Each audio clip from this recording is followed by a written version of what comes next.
Yang jawab salam saya jika punya hutang dan cicilan, ya Allah lunaskan hutang dan cicilan. Amin. Yang terakhir, aminnya kecil. Belum pada lunas hutang dan cicilan. Bu, ibu-ibu ada 500 orang nih, tapi suaranya nyaris tak terdengar. Kayaknya biar semangat terus dikasih pantun Pak ya. Boleh Bu? Tapi jangan marah, ini sudah pantun. Puyuh-puyuh burung galan. Oh, gak ada kata cakep, biasanya ada kata cakep. Burung puyuh burung galan selalu muncul di waktu pagi. Kalau ibu nggak jawab salam, nanti bapaknya kawin lagi. Ya kan ya Bu ya? Jika matahari terbit dari barat, maka itulah tanda besar terjadinya hari kiamat. Jika memang kita umat Nabi Muhammad, maka jawablah salam saya dengan penuh semangat. Assalamualaikum warahmatullahi wabarakatuh. Waalaikumsalam warahmatullahi wabarakatuh. Terasa banyak yang ada, tapi sedikit beda antara semangat dengan marah. Alhamdulillah hadana li hada. Muhammadan nahtadi laula an Allah.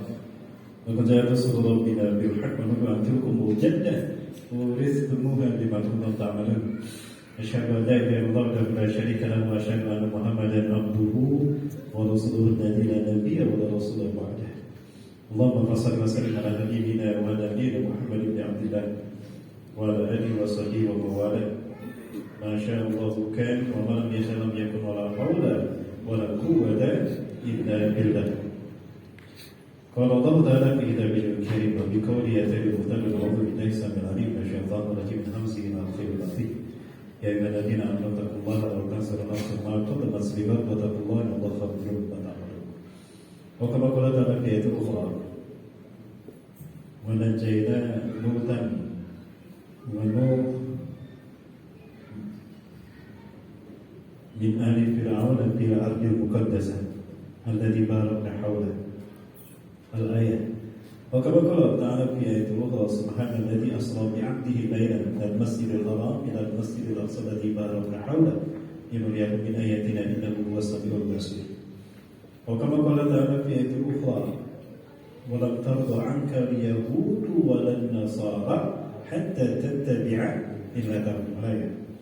وكما قال تعالى في آية أخرى لتجدن أشد الناس عداوة للذين آمنوا اليهود والذين أشركوا. وقال رسول الله صلى الله عليه وسلم وهو صادق الوعد الأمين لا تقوم الساعة حتى يقاتل المسلمون اليهود ولو يختبئوا بورشة وهجر. تقول الشجر وهجر يا مسلم يا مؤمن يحدث هذا وراء اليهود اقتله إلا بركات فإنها شجرة اليهود. وقال رسول الله صلى الله عليه وسلم في حديث آخر لا تزال طائفة من أمتي ظاهرين على الحق لا يضرهم من خذلهم ولا من خربهم حتى تقوم الساعة. وكما قال في حديث آخر حتى نزل عيسى بن مريم. وقال بعض السلف رسول الله هم يا رسول الله أين هم يا رسول الله؟ يقول هم في بيت المقدس أو في أعناق بيت المقدس. وقال تعالى وقال رسول الله صلى الله عليه وسلم أخيرا في كلامه بقوله في حديث الآخر جوابا لسؤال ابن حولة أو تحريصا لعبد الله بن حولة أنه يقول يا عبد الله إذا رأيت راية سود قامت في بيت المقدس أو في عقب بيت المقدس فالساعة أقرب إليك من يدي إلى رأسك. الحديث كما قال صدق الله العظيم وصدق رسول الكريم وعلى ذلك من الشهيدين. Satu karunia yang sangat besar dari Allah Subhanahu wa taala. Malam hari ini saya bersama Al-Ustaz Mufti Munawar Siregar atau kami singkat Ustaz Munawar, ketua dari Sisisar Siantar Simalungun Satu Rasa. Beliau langsung terbang dari Siantar. Ya, menjaga hormati dan semoga Allah Bapak Ketua Dewan Kemakmuran Masjid An-Namirah Bapak Ustaz Muhammad An-Haris. Terima kasih Ustaz sudah menerima kami Beliau masih ingat saya, tapi saya sudah, karena memang sudah lama, saya sudah 4 tahun kita tidak bertemu dalam arti ngobrol seperti ini dan bersuara lagi.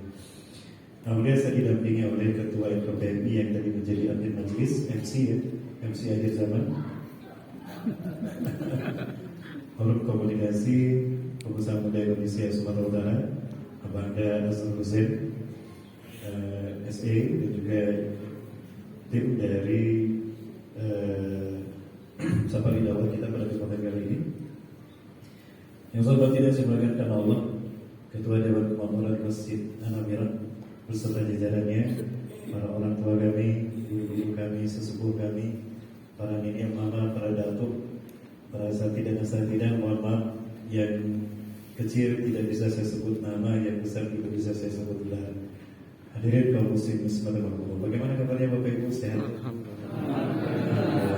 Tidak ada yang kurang, tidak ada isi dompetnya tidak kurang. Ya, saya bersyukur pada Allah SWT bisa sampai ke Kota Medan kembali, suatu provinsi yang paling banyak saya kunjungi di Indonesia. Mungkin sudah 30 kali saya ke Provinsi Sumatera Utara, dan hampir semua kabupaten sudah saya kunjungi, termasuk Tanah Karo, ya, 3 Binangan, kemudian juga Dairi, mana lagi Padang Sidimpuan, Sipiro, Batang Toru, mana lagi? Sibolga, Pandan, mana lagi ya? Sudah semua barangkali. Ya, ke semua sisi. Mungkin yang belum adalah mana yang belum ya? Mandailing Natal yang belum ya. Waktu itu kami harus ke Mandailing Natal, namun berjanji tadinya ada pertemuan dengan Pak Gubernur, namun di Mandailing Natal terjadi banjir sehingga beliau tidak bisa bertemu dengan kami.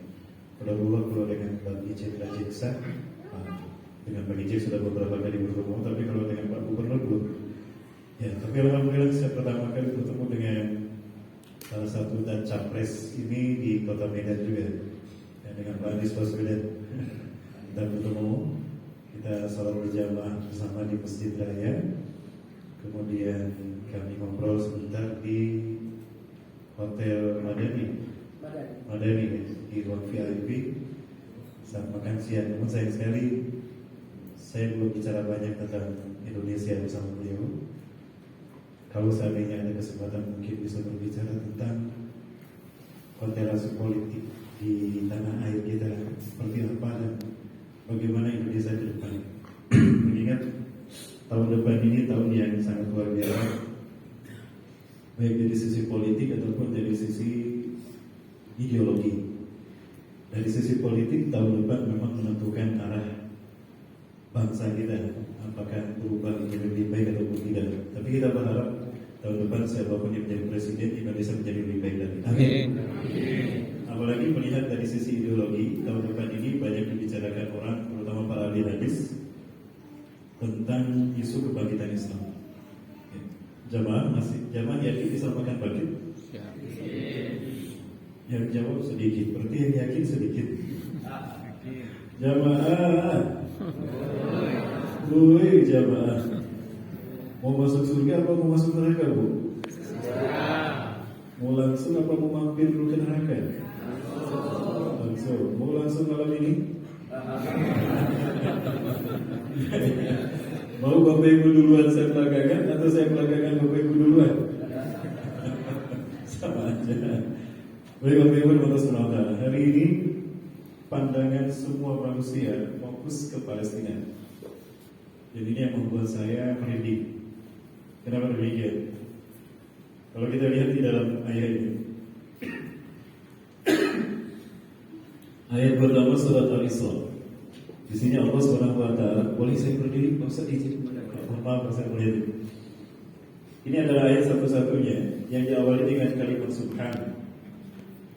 Ya, artinya Allah SWT mempertaruhkan. Saya bisa batuk.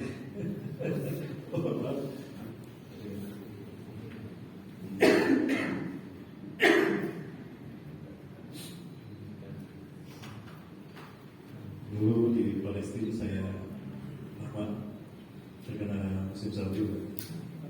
Gara-gara itu pula mungkin saya kena batuk, jadi kalau dingin alergi, jadi mohon maaf. Ibu betul. Di dalam ayat ini Allah mengawalinya dengan kalimat subhan. Kenapa demikian? Karena banyak yang tidak percaya Rasulullah melakukan perjalanan Isra di malam hari, ya, dari Masjidil Haram ke Masjidil Aqsa. Di antaranya Abu Jahal, orang yang pertama kali mendengar cerita Rasulullah SAW langsung ketika Rasulullah baru mendarat di Masjidil Haram setelah melakukan perjalanan yang spektakuler. Dua perjalanan Rasulullah tempuh. Yang pertama Isra, perjalanan di malam hari. Allah perlihatkan, Allah bentangkan peradaban para nabi dan rasul, ya, secara horizontal. Bagaimana peradaban Nabi Adam diceritakan oleh malaikat Jibril. Itu Nabi Adam di Nepal, tempat di mana Nabi Adam diturunkan sejak awal di Jazirah Arab. Nanti orang akan menamakannya Jeddah. Iblis Al-Jazir diturunkan di Dasar Maisan, Basra di Irak. Terus peradaban para nabi diceritakan. Itu Islam. Dibentangkan oleh Allah bagaimana peradaban para nabi dan rasul di muka bumi. Kemudian Allah pertemukan Rasulullah dengan mereka yang diceritakan para nabi dan rasul, 1.500 nabi dan rasul di Masjidil Aqsa. Di sini Rasulullah SAW bertemu dengan 1.500 nabi dan rasul, kulluhum min Bani Israel, semuanya dari Bani Israel. 98% nabi dan rasul dari Bani Israel. Dapat kita bayangkan sebagaimana hadis dari Abu Zar Al-Ghifari riwayat Imam Ahmad bahwa nabi itu ada 124.000 orang. Nabi 124.000 orang nabi. Di dalamnya ada 315 yang menjadi rasul. Sehingga nabi belum tentu rasul, rasul sudah pasti nabi. Dapat kita bayangkan dari 124.000 orang nabi, hanya 12 yang bukan Bani Israel. Hanya 12. Berarti Nabi dari Bani Israel 123.988 orang Nabi Bani Israel. Hanya 12 yang bukan Bani Israel.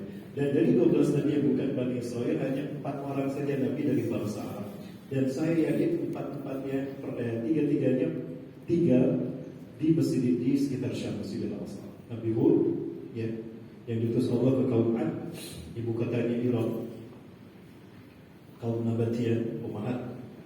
Kemudian Nabi Soleh yang diutus Allah kepada adik kaum Ad, yang penuh pelanjutnya kaum Samud, juga tinggal di Syam, Palestina.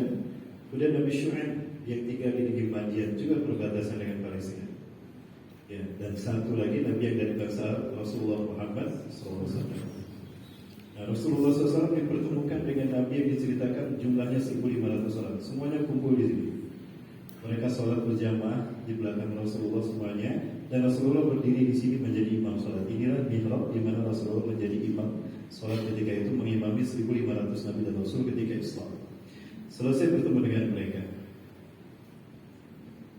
lalu Rasulullah SAW naik lagi. Semua itu ila sama.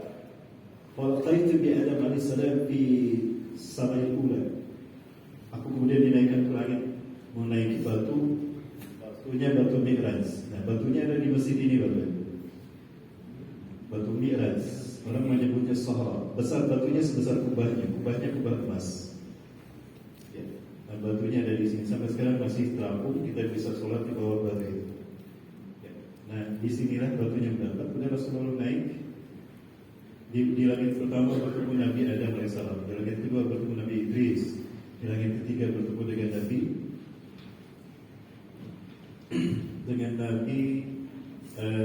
Harun, bukan Nabi Harun, Nabi Isa. Nabi keempat Nabi Harun. Nabi kelima, yang di langit kelima bertemu dengan Nabi Yahya. Langit keenam Nabi Musa. Langit ketujuh Nabi Ibrahim. Kemudian sampai ke Sidratul Muntaha. Sidrah artinya terminal, Muntaha penghabisan. Jadi ada kemungkinan Sidratul Muntaha itu adalah ujung alam semesta. Di situlah kemudian Rasulullah menghadap Allah, mubasyarah langsung berhadapan, tapi Rasulullah tidak melihat Allah. Saya ditanya oleh Siti Aisyah, "Allah itu Rabbana?" Ya Rasulullah, apakah Anda melihat Tuhan kami? Tidak. Ma ra'aitu Rabbana. Mubasyaratan 'ainan bi'ayuni. Bi'anaya, walakinnani ra'aitu nur safiyatan nur. tetapi aku melihat cahaya yang sangat lembut langsung menembus hatiku itu. Disitulah kemudian Rasulullah mendapatkan perintah sholat 5 waktu. Sebetulnya 50 waktu, namun dilaksanakan diringankan jadi 5 waktu. Dicatat di Lauhul Mahfuz tetap 50 waktu. Ya Muhammad, ini idza qadaitu syai'an fi Lauhul Mahfuz lam ubayyana. Wahai Muhammad, jika aku sudah menetapkan satu ketetapan di Lauhul Mahfuz, aku tidak akan merubahnya. Innalaka fil khamsati khamsin, bagimu walaupun cuma 5 kali kau lakukan di dunia, dicatatnya tetap 50 kali. Ini adalah salah satu keutamaan kita umat akhir zaman. Semua kebaikan kita dikali 10 kebaikan. Fa'infa azra'amani ummati ila ashrati da'in. Alhamdulillah. Jamaah masih bersama saya? Masih. Sekali ini pada kemana nih? Dan kemudian dapat kita bayangkan Isra, Allah perlihatkan bentangan peradaban para nabi dan rasul. Mi'raj, Allah perlihatkan kerajaan Allah di alam semesta. Takjub luar biasa. Ini adalah salah satu hiburan penguat motivasi untuk menguatkan semangat Rasulullah ketika belum hampir berputus asa untuk melanjutkan dakwah. Berat resiko berdakwah. Aku tidak mau ada lagi yang dibantai gara-gara dakwahku. Beliau menyaksikan bagaimana keluarga Ammar bin Yasir disiksa ketika beliau berdakwah. Dan beliau hampir mengembalikan tugas itu kepada Allah. Maka Allah pertemukan dengan para nabi dan rasul, cerita di dalam sini. Nah, di sini ada, ini sebetulnya di bawah lantai ini, Bapak Ibu, ada pintu masjid ke bawah, itu masjid Marwani. Karena di sini ada banyak masjid. Al-Aqsa itu alun-alun, luasnya 14,4 hektar. Ya, 14,4 hektar. Di dalamnya ada banyak masjid. Ada 5 masjid yang besar. 2 di atas, ini Doma Turab atau Kubatul Safa. Yang kedua Masjid Kibli. Di bawah Masjid Kibli ada pintu masuk dari sini atau dari depan. Itu Al-Aqsa Al-Qadim. Dia ada di bawah lantai. Kemudian sebelah sini ada Masjid Marwani. Terdapat mihrab Nabi Zakaria dan Siti Maryam di ujung sebelah timur dan selatan. Kemudian ini di barat ada Masjid Buraq di bawah. Bapak Ibu yang mau ke sana boleh nanti saya dampingi. Kalau memang kita insya Allah kembali ke Palestina, Bapak Ibu.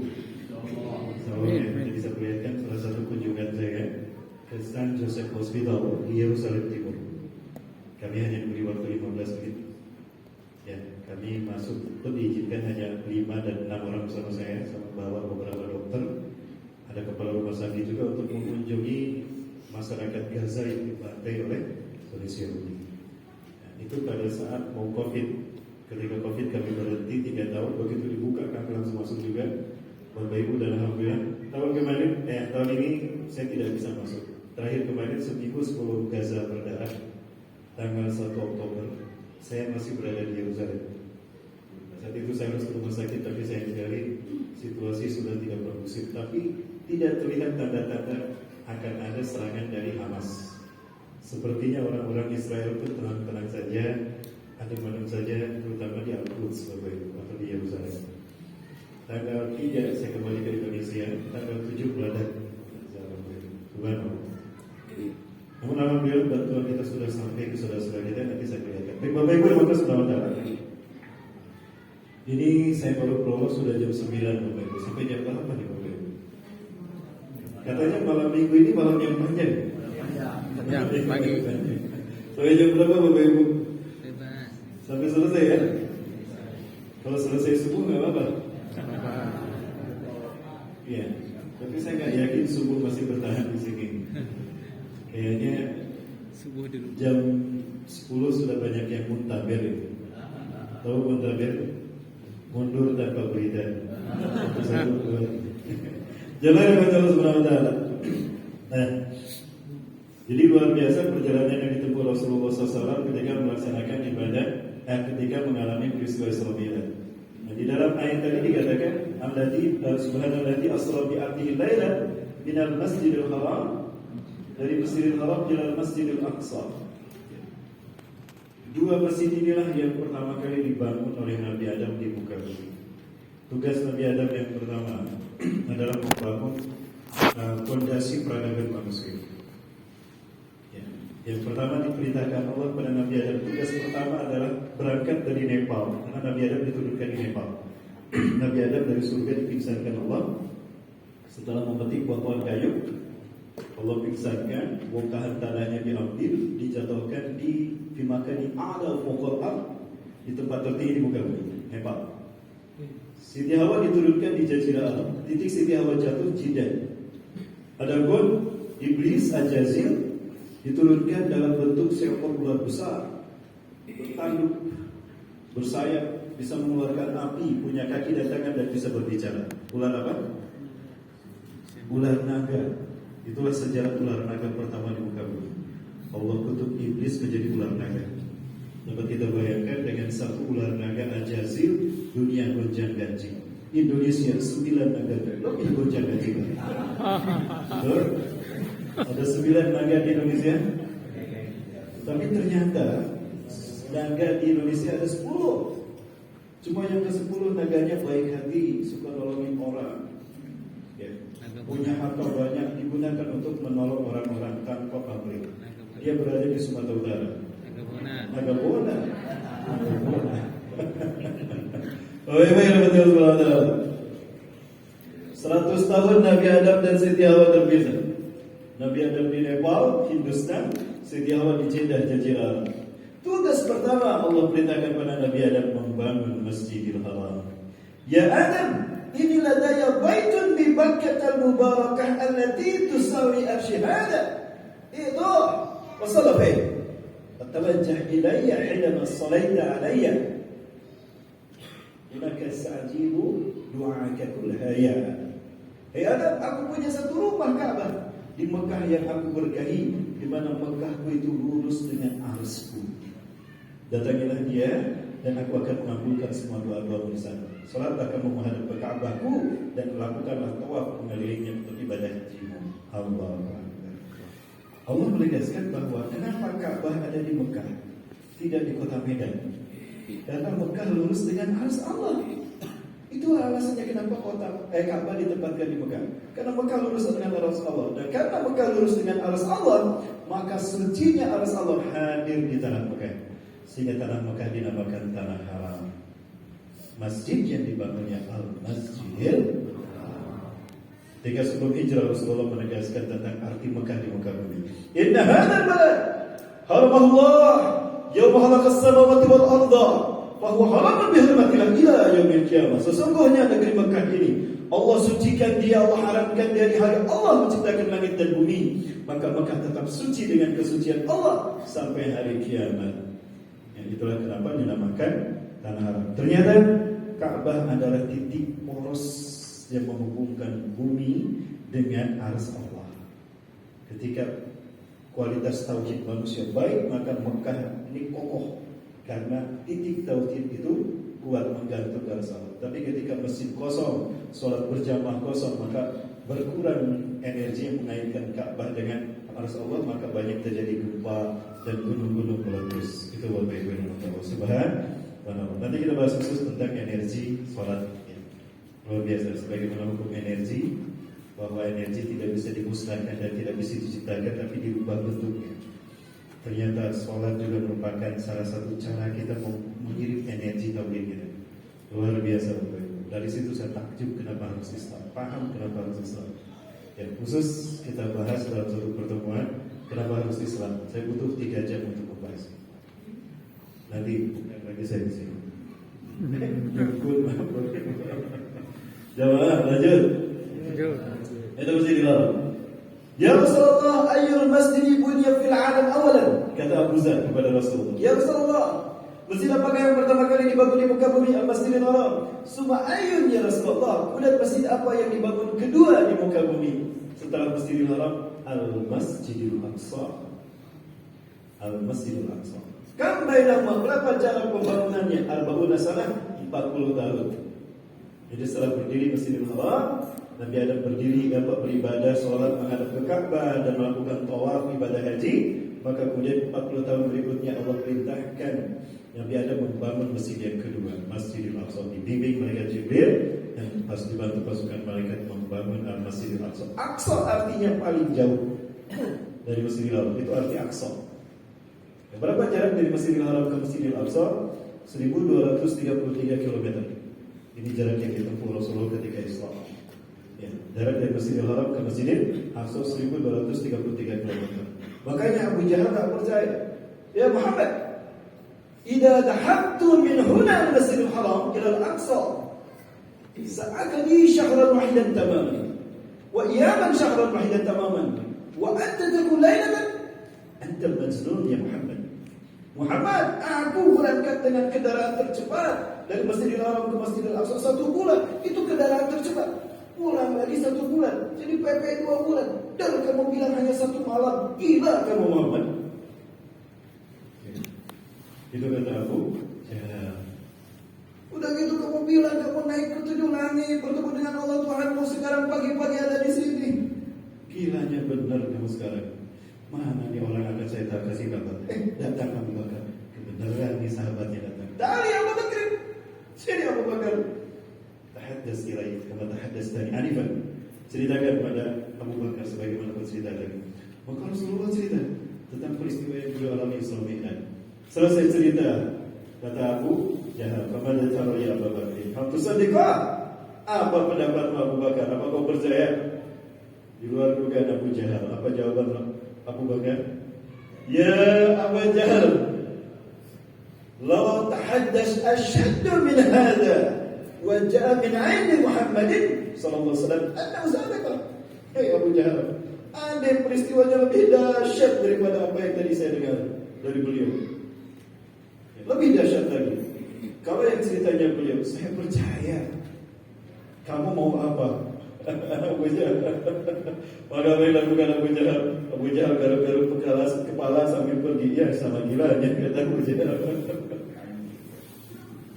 Inilah bedanya Abu Bakar dengan Abu Jahal. Abu Bakar mendahulukan iman, akal belakangan. Bagi Abu Bakar apapun yang datang dari Allah dan Rasul pasti masuk di akal. Apapun yang diimani pasti masuk di akal. Tapi Abu Jahal mendahulukan akal, iman belakangan. Tidak masuk di akal, tidak dia yakini. Pertanyaan saya Bapak Ibu, masuk di akal tidak? Masuk di akal tidak? Bagi saya masuk di akal, sangat masuk di akal. Cerdasnya Abu Bakar terlihat dalam peristiwa ini. Beliau tidak pernah belajar tentang partikel cahaya, betul? Beliau tidak pernah belajar tentang fisika partikel cahaya. Tapi Abu Bakar sudah yakin, melebihi yakinnya orang yang belajar, profesor pakar di bidang fisika. Rasulullah cerita, "Semua itu bil buruk. Aku berangkat ke Palestina di Masjidil Aqsa ini pakai buruk, bukan pakai pesawat Citylink, tidak pakai Garuda, tapi pakai buruk. Buruk Allah ciptakan dari cahaya. Berapa kecepatan cahaya?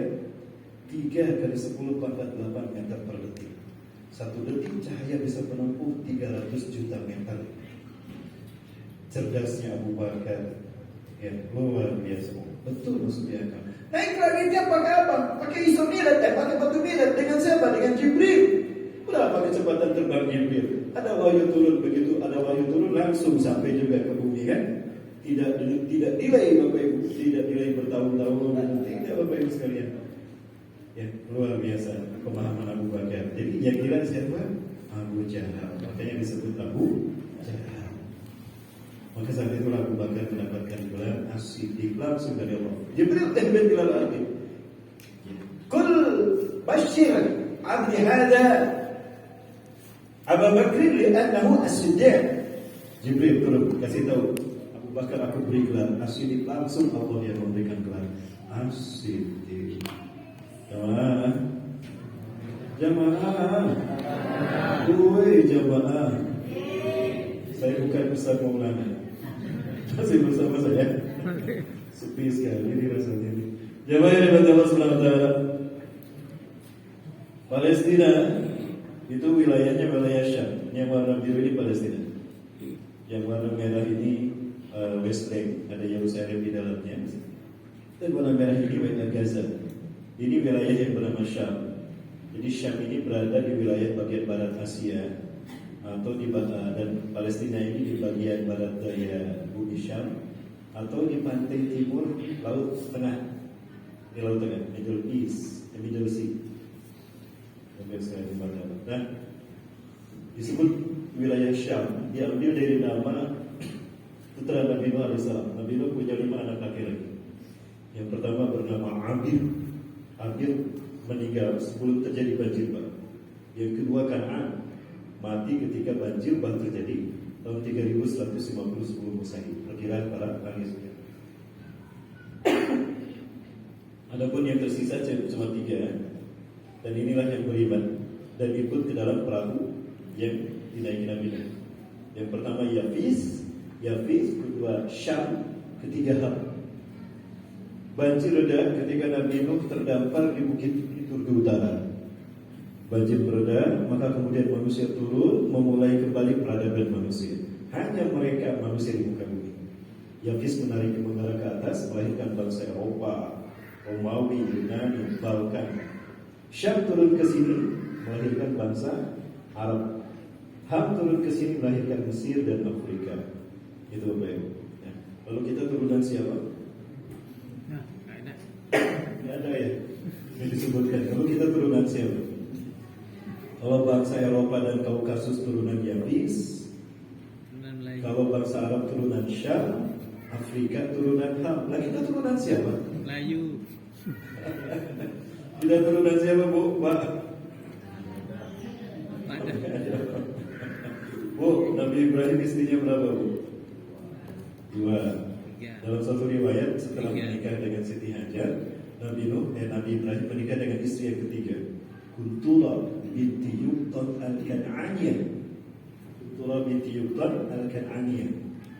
Ya, ada seorang pakar sejarah kirim email saya, mengirimkan mailing list data tentang sejarah para nabi. Ternyata Kuntura binti Yuqtan al-Kan'aniyah nama aslinya adalah Siti Kentura. Siti Kentura, kira-kira dari mana? Jawa. Ya, dari Pulau Jawa. Ada kemungkinan kita keturunan Nabi Ibrahim dari istri yang ketiga. Pasti itu, istrinya 3. Kalau 1 iswan, 2 istu, 3 istri. Iswan, istu, istri. Betul? Halo? Betul tidak? Itulah istri yang sesungguhnya. Kalau 1 iswan, 2 istu, 3. Jadi disebut istri kalau Ketiga. itu Bu tak harus tulis Bu. 1 apa 3 Bu? Oh 1 aja. 1 Bu ya? 1 Pak. 1 aja kan saya Pak. 1 di Medan, 1 di Tembung, 1 di Medan.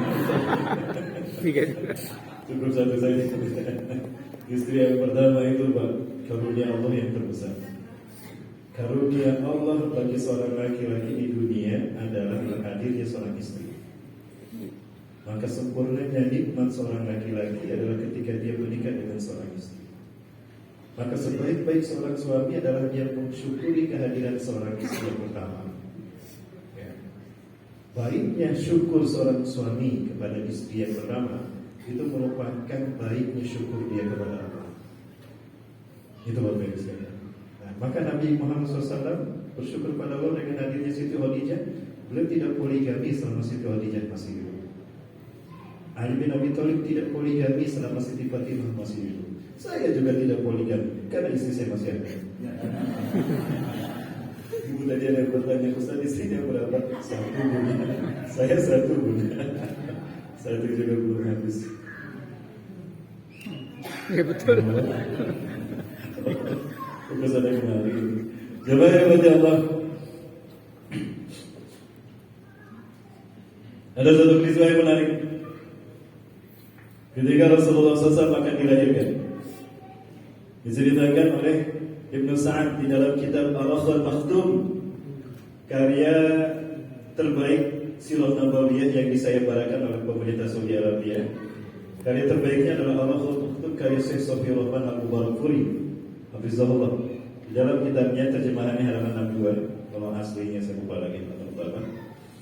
Jadi sana dikatakan oleh Siti Aminah, Qabla wulidtu Muhammadan sallallahu alaihi wasallam, qabla wulidtu Muhammadan min farji kharajat min farji nar tusawwaru alayya kaifa jimal bilad Syam. Sebelum aku mengeluarkan Muhammad, melahirkan Muhammad keluar dari rahimku, keluar cahaya dari rahimku menampakkan kepadaku bagaimana indahnya bumi Syam. Indahnya bumi Syam. Jadi kelahiran Rasulullah SAW itu terjadi sebelumnya Allah perlihatkan indahnya bumi Syam ke Siti Aminah. Berarti ada kaitan erat lahirnya Rasulullah dengan bumi Syam atau Palestina. Oh ini ada sudah datang. Ya, selamat datang Bang Rijal. Ya, Bang Rijal apa namanya? Waalaikumsalam warahmatullahi wabarakatuh. Selamat datang, ahlan wa sahlan. Mari silakan, sebelah sini. Siap, masyaallah, siap kan? Terima kasih. Ya, alhamdulillah. Sehat Bang Rijal? Alhamdulillah sehat. Mohon maaf saya wajib. Iya, apa? Iya, pas suaranya memang ya. Baik, Bapak Ibu bagus subhanahu wa ta'ala. Apa hubungannya Rasulullah dengan Masjidil Aqsa, dengan Palestina? Bahwa mulianya Rasulullah SAW di akhir zaman adalah terlihat dari mulianya Masjidil Aqsa. Memuliakan Palestina, memuliakan Masjidil Aqsa adalah sama dengan memuliakan Rasulullah SAW. Mengabaikan Palestina sama dengan mengabaikan Rasulullah SAW. Tidak disebut mengakui cinta Rasulullah kalau tidak cinta Palestina. Mengabaikan Palestina berarti mengabaikan hak Rasulullah SAW. Itu jamaah. Ya, itu berjamaah sekali lagi. Itu hikmah yang saya pahami. Apalagi tadi ketika dijelaskan bahwa ternyata tugas Nabi Adam AS itu membangun fondasi peradaban manusia, dan hanya dua masjid ini yang dibangun oleh Nabi Adam. Masjidil Haram di Mekah dan Masjidil Aqsa di Palestina. Bapak Ibu, berarti titik nol peradaban manusia di muka bumi ini, di dunia ini adalah Masjidil Haram, dan titik akhir peradaban manusia adalah Masjidil Aqsa. Artinya, jika perhatian manusia di dunia sudah bertuju kepada Palestina atau Masjidil Aqsa, berarti kita berada di episode terakhir peradaban manusia. Masya Allah. Bapak Ibu sekali lagi, berarti Masjidil Aqsa adalah ending peradaban manusia. Apabila pertarungan peradaban, clash of human civilization, terjadi di bumi Palestina, itu artinya kita sedang memperebutkan siapa yang berhak untuk memimpin dunia di episode yang terakhir. Dan battleground itu bernama Palestina sekarang sedang berdarah-darah. Artinya kita berada di episode terakhir. Dan apa kata Rasulullah SAW? Ya Ibn Hawala. Ini selepas pulang melawan Bani Mustalik. Perang melawan Bani Mustalik perang sampling. Mereka tidak banyak tapi susah dikalahkan. Betapapun Rasulullah dan para sahabat menang, tapi Rasulullah para sahabat kalah luar biasa. Rasulullah paham para sahabat kalah lemah sekali. Rasulullah memanggil Ibnu Hawalah al-Azdi, ya Abdullah, Ibnu Hawalah, tahawal hadal makan, ibhas al-ghanai. Keliling tempat ini, cari ghanimah. Kalau ada unta, ada kambing, bawa sini, kita makan sama-sama. Berjam-jam keliling mencari ghanimah, tidak ditemukan. Ibnu Hawalah al-Azdi pulang dalam kedatangan kosong dan dengan wajah kecewa. Maka Rasulullah menghiburnya dengan menepuk pundaknya. Ya Ibnu Hawalah, hei Ibnu Hawalah, idza ra'aita rayatan sudan qamat fi biladil maqdis aw fi aknafiha fasatu aqrabu ilaika min rasika ila yadik. Hei Ibnu Hawalah, jika kamu menyaksikan panci tauhid la ilaha illallah Muhammadur Rasulullah berkibar di dalam Masjidil Aqsa, Baitul Maqdis, dan lainnya Masjidil Aqsa, atau di pelataran di sini di luarnya, maka kiamat lebih dekat kepada engkau ketimbang pundak tanganku di pundak-pundak kepala. Dijawab, kalau Palestina merdeka, Yahudi Zionis hancur berkeping-keping, Al-Aqsa kembali pada pangkuan umat Islam, maka kiamat akan terjadi. Jadi mau pilih mana? Palestina merdeka, kiamat datang, atau Palestina berdarah-darah, kiamat masih jauh? Palestina merdeka, berarti sudah siap menghadapi kiamat. Berarti sudah siap untuk mengucapkan selamat tinggal pada dunia. Sudah siap Bapak Ibu? Luar biasa akidahnya di sini. Rukun imannya sudah mantap ini. Sudah mantap Bapak Ibu ya? Allah Akbar. Berarti akhirat memang sudah di depan mata. Bapak Ibu sekali lagi, kita berada di episode terakhir peradaban manusia. Dan saya khawatir keyakinan saya terjadi. Apa itu? Imam Mahdi sudah ada di tengah-tengah kita. Imam Mahdi akan datang. Apa kata Rasulullah SAW?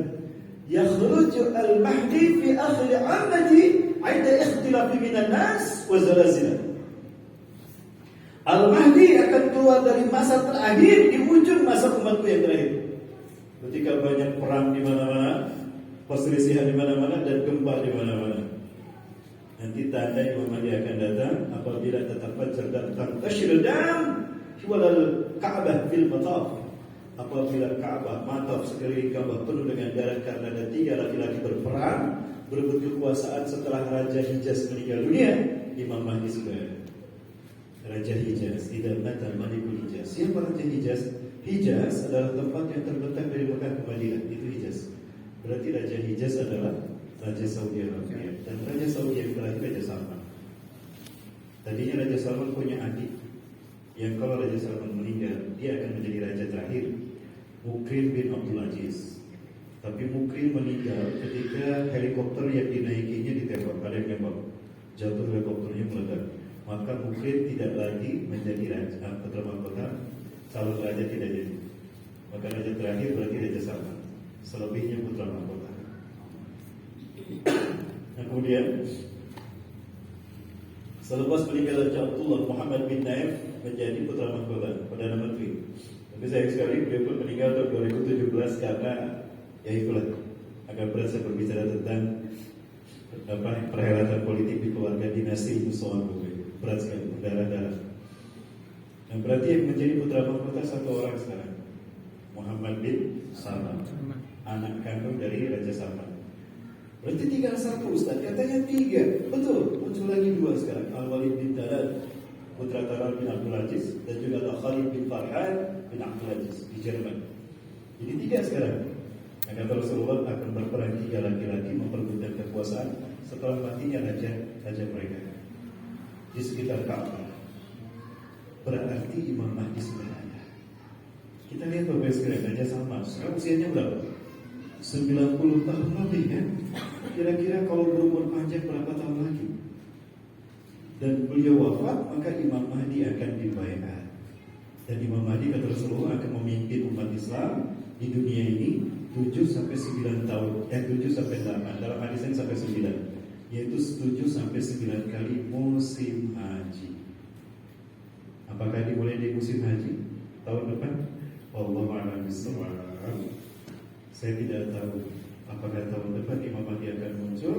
Yang jelas ketika dunia sudah hancur luar biasa, peradaban manusia sudah di ujung tanduk, kemanusiaan sudah hilang, harga manusia sudah begitu dianggap murah, maka pada saat itulah Imam Mahdi akan datang. Apakah tahun depan? Allahu a'lam bishawab. Kita cari nanti jawabannya setelahnya. Satu ini jangan kemana-mana, tetap bersama saya. Masih ada waktu. Jemaah rahmati Allah. Kemudian ada pandangan lain yang menarik terkait dengan Palestina. Ada teori di headline teori. Dalam teori geopolitik ada istilah yang disebut dengan the headline teori. Teori jantung dunia. Teori geopolitik ini dibukakan oleh seorang pakar geopolitik Inggris bernama Sir Halford Mackinder 1861-1947, namun dipopulerkan oleh seorang profesor Yahudi Jerman, guru dari Adolf Hitler, Karl Haushofer. Dia mengatakan bahwa Palestina adalah jantung dunia, the heartland of the world. Kenapa demikian? Karena Palestina menghubungkan semua benua yang ada di dunia. Palestina menghubungkan benua Afrika, Eropa, dan Asia. Maka siapapun yang menguasai Palestina, dia akan menguasai dunia. Sekali lagi Bapak Ibu, Palestina jantung dunia. Menguasai Palestina berarti dia menguasai dunia. Karena konektor semua peradaban manusia di muka bumi adalah Palestina. Makanya para nabi dan rasul peradabannya itu di Palestina. Di Palestina. Yahudi, mereka ingin menguasai dunia. They really want to take over the world and to keep one government in the world. In the new frame, the new order. One government in the world. One political system. One economical system. Political system, demokrasi. Demokrasi apa demokrasi? Demokrasi. One economical system, kapitalis. One military system, barbarian. Main bantai. Nanti akan kita lihat. Dibantai hanya fitnah. Tidak cukup minta maaf. Itulah mereka. Dan one ideologi Kabbalah. Atau seperti itu bagus mereka. Itu adalah step by step mereka untuk menguasai dunia dan membentuk tata dunia baru. Di mana dunia ada dalam genggaman mereka. agenda dunia harus sejalan dengan agenda Yahudi, bertentangan dengan agenda Yahudi, hancur dia. Lihat Muammar Gaddafi, Libya, beliau ingin membentuk United of Arab Nation. Ya. Dia ingin mempersatukan Liga Arab, menciptakan kekuatan pangan, ekonomi, hukum, politik, militer. Bahkan akan kembali ke dirham. Takut Amerika sama Yahudi, maka ditangkap dan dihukum mati. Mesir pertama kali melakukan pemilu pesta demokrasi, Ikhwanul Muslimin menang. Muhammad Mursi naik, luar biasa visi misinya, menjadikan Mesir sebagai negara kembali kepada syariat Islam. Takut Amerika dan Yahudi, ditangkap, dipenjara dan dibunuh. Ya, diwafatkan di penjara Muhammad Mursi. Ya, Saddam Hussein luar biasa keberaniannya. Berani seorang diri melawan kebijakan Amerika dan Yahudi, Eropa. Bahkan berani lantang berbicara ya biadab kepada Yahudi di sidang umum PBB. Beliau menciptakan kekuatan dengan jaringan jihad di seluruh dunia. Takut Amerika dan Yahudi, ditangkap, difitnah dan dihukum dan terakhir ketika dipindahkan makamnya, jasadnya masih utuh, Saddam Hussein. Indonesia, lanjutkan bersama anak saya. Itu Indonesia. Oh. Mohon maaf saya kecelakaan tapi aman di sini. Aman di sini ya. Insya Allah di sini adalah masjid yang aman. Amin.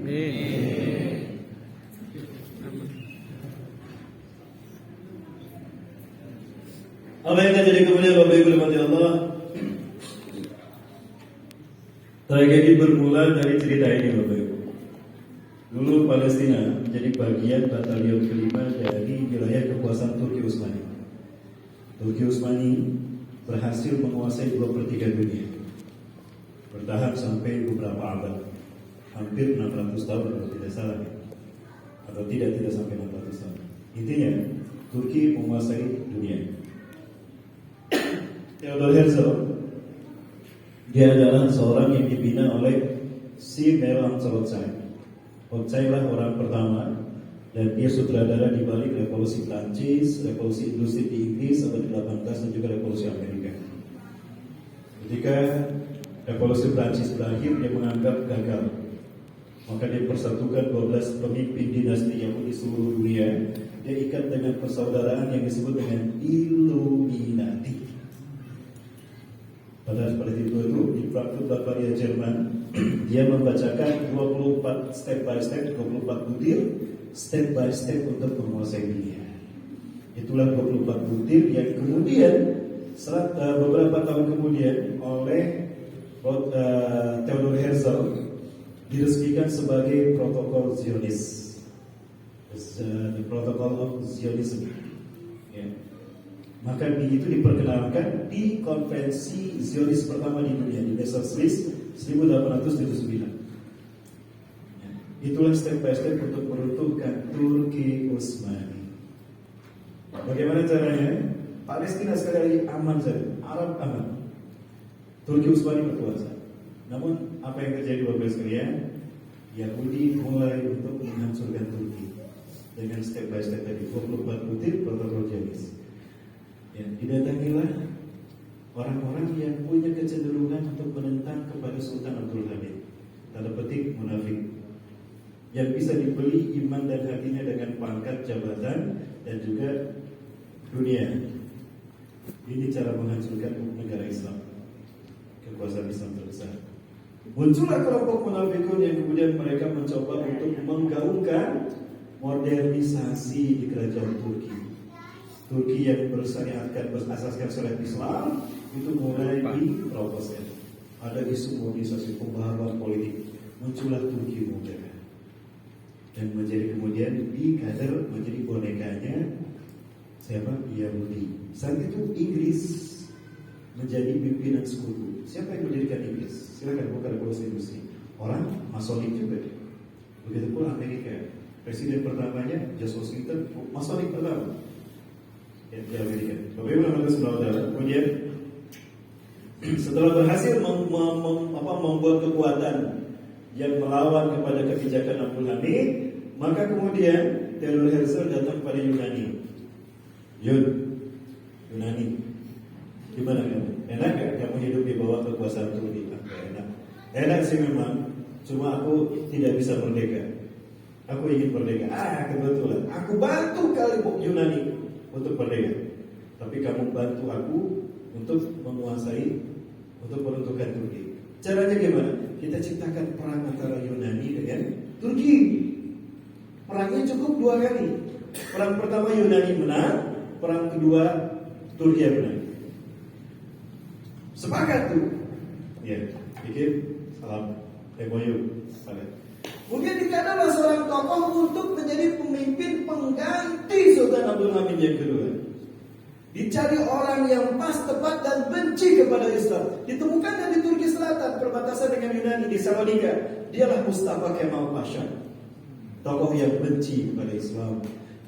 Diambil dia, dibawa ke Prancis, dikuliahkan di kemiliteran sampai menjadi jenderal. Pulang ke Prancis, pulang ke Turki, beliau memimpin perang. Seolah-olah diciptakanlah perang tadi, seolah-olah dia pahlawan Turki. Di saat yang sama ketika Turki berperang Yunani, Mustafa Kemal berada di garda terdepan perang berjibaku. Itu media membuat propaganda ini disebar, diperlihatkan bagaimana heroiknya Mustafa Kemal. Di saat yang sama mereka memfitnah Sultan Abdul Hamid. Di saat perang itu Sultan Hamid malah senang-senang dengan perempuan. Ada menyampaikan berita perkembangan tentang perang, tidak sesuai dengan keinginannya ditebas, berjibah darah, difitnah. Inilah politik belah bambu yang dilakukan Theodor Herzl. Sultan Abdul Hamid diinjak, si Mustafa Kemal diangkat. Ya. Sampai perang yang kedua, Turki menang dan Yunani kalah. Maka yang terkenal di mata masyarakat Turki adalah siapa? Mustafa Kemal. Propaganda mereka lewat fitnah media, dikatakan Sultan Abdul Hamid yang soleh tanpa dan cinta rakyatnya, dikatakan tidak becus malah ngurus pribadi dan cinta dunia. Maka jatuhlah popularitas Sultan Turki dan Turki pun mulai keropos. Di saat yang sama pada tahun 1916 Inggris dan Prancis mulai masuk ke Selat Bosporus dan Turki pun dikuasai. Tahun 1918 Bapak Ibu sekalian, 1919 Turki sudah mulai hancur, Istanbul sudah dikuasai oleh Inggris. Ya, Christopher Allenby dia memasuki Al-Quds di Yerusalem. Saat itulah Al-Quds diinjak oleh tentara Inggris dan Yahudi pun masuk. Apalagi pada tahun 1916 Inggris dan Prancis termasuk Uni Soviet melakukan perjanjian untuk memecah Syam. Namun terjadi revolusi Bolshevik. Orang-orang Yahudi Askenazi membantai jutaan orang Kristen Ortodok di Rusia. Ya. Maka Rusia mundur, yang maju Prancis dan Inggris melalui menlu mereka. Saya ke speaker, dipecah Palestina menjadi 4. Maksud saya bumi Syam dipecah menjadi 4. Ya, Palestina dan Jordania dikuasai Inggris, Libanon dan Suriah dikuasai Prancis. Sejak saat itulah terjadi okupasi, perebutan wilayah. Ya, perebutan wilayah bukan saja. Orang-orang Yahudi kemudian diungsikan dengan sembunyi-sembunyi. Setiap bulannya 2.000 orang Yahudi masuk, maka Palestina lama-lama dimasuki oleh orang Yahudi. Ini tahun ke tahun 1946 Palestina masih aman, damai, tidak ada isu, dan orang-orang Yahudi banyak di sini. Warna putih ini adalah etnis Yahudi, warna hijau Muslim. Bapak Ibu bisa lihat dari warna putih etnis Yahudi di tahun 1946 tidak lebih dari 8%, betul? Tidak lebih dari 8%. Dan itu Yahudinya Sephardim. Yahudi Sephardim, yaitu Yahudi yang cinta pada orang Palestina. Mereka mengklaim berpegang pada Taurat dan mereka tidak berambisi terhadap politik dunia. Bahkan mereka anti-Zionis yang kemarin disiksa, dibantai juga orang Yahudi Sephardim, Jakarta. Itu dibantu sama Yahudi Zionis. Maka kemudian setelah revolusi Bolshevik selesai, Yahudi Askenazi ini kembali lagi ke Palestina, mengungsi, dan atas nama PBB. Pada tahun 1947 PBB dibagi 2 Palestina, 54% bagi Yahudi Askenazi, 48% 46% bagi Muslim Palestina. Bayangkan, hanya dalam tempo 1 tahun, 54% wilayah Palestina sudah dikuasai Yahudi jamaah. Terjadilah pembantaian pertama terjadi di Sabra Satila. 3 hari dibantai, 3.600 Muslim beragama. Dan Yahudi sekali dikasih itu tidak. Awalnya dia mendatangi Sultan Turki Abdul Hamid. Kepala Sultan Turki Sultan Abdul Hamid, Theodor Herzl mengatakan, wahai Sultan Turki, Anda memimpin dunia. 2/3 dunia Anda kuasai. Anda punya banyak wilayah. Dan Anda menyaksikan, Anda tahu kami bangsa Yahudi tidak punya negara. Kami sporadis di dunia, tidak punya tanah air. Tolong beri kami tanah air.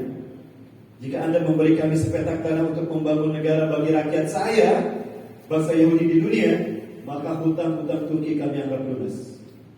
Akan kami bangun nanti di wilayah kekuasaan Turki ini jamiah-jamiah, universitas-universitas Islam, rumah sakit kami bangun dengan syarat tolong kami beri satu tanah.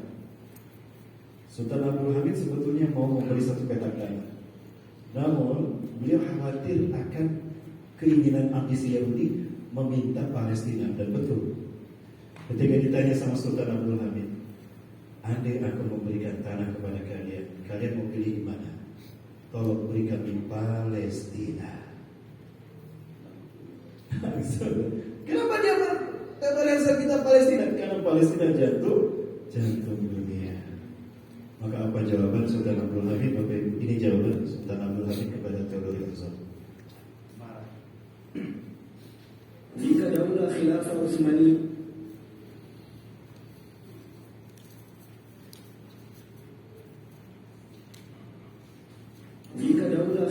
Utsmaniyah dimusnahkan pada suatu hari nanti, maka mereka boleh mengambil Palestina tanpa membayar harganya. Akan tetapi, bila aku masih hidup, aku lebih rela menusukkan pedang ke tubuhku daripada melihat tanah Palestina dikhianati dan dipisahkan dari daulah Islamiyah. Perpisahan adalah sesuatu yang tidak akan terjadi. Aku tak akan memulai pemisahan tubuh kami selagi kami masih hidup. Dan kita adalah putra bangsa yang merdeka di atas pengakuan Palestina ke awal mula. Maka dari Jakarta, Palestina yang dilakukan kekhilafan Utsmani dibesarkan dalam kebesaran Utsmani dan pangerannya paling dengan nama yang sama dengan Khalifah penjaga Al-Aqsa yang terakhir, Sultan Abdul Hamid.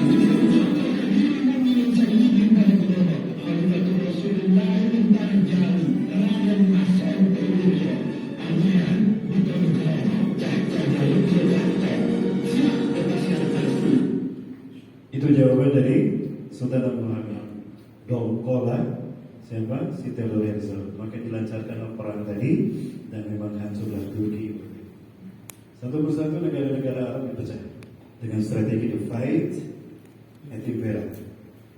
Ya, muncullah negara-negara Arab dikasih referendum, termasuk Saudi Arabia. Jadi Jordan, Saudi Arabia, ya Prancis, Libanon, Suriah, negara-negara yang lain, Islam yang lain, negara Arab, Dubai, Uni Emirat Arab itu dari mana referendumnya? Dari Inggris dan Prancis.